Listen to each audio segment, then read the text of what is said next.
Hello friends, நாம் இப்போ ரொம்ப டேஸ்டியாக மிக்சட் வெஜிடபிள் சட்னி தான் பண்ண போகிறோம். அதுக்காக 2 ஸ்பூன் குக்கிங் ஆயில் போட்டிருந்தோம்.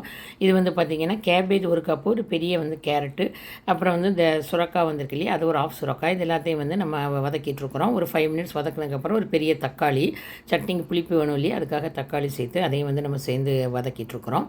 ஸோ இது அப்படியே ஃப்ரை பண்ணிகிட்டு இருக்கும்போதே நம்ம சட்னிக்கு தேவையான காரத்துக்காக 2 பச்சை மிளகா, வாசனைக்கு பூண்டு பல் 4 போட்டு சேர்ந்து வதக்குறோம்.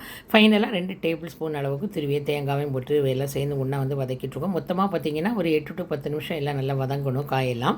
அதுக்கப்புறம் தேவையான அளவுக்கு உப்பு போட்டு மிக்ஸி ஜாருக்கு மாற்ற அரைச்சிட்டோம். இப்போ நம்ம அதுக்கு ஒரு தாளிசம் ரெடி பண்ணுறோம்.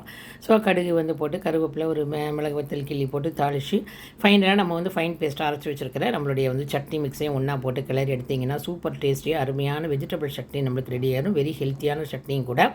வீட்டில் சின்ன குழந்தைகள் இருந்தாங்கன்னா நீங்கள் அடிக்கடி இந்த மாதிரி சட்னி பண்ணி கொடுங்க. அவங்க ரொம்ப விரும்பி சாப்பிடுவாங்க. இட்லி, தோசை, சாதத்துக்கு எல்லாத்துக்கும் சாப்பிடலாம்.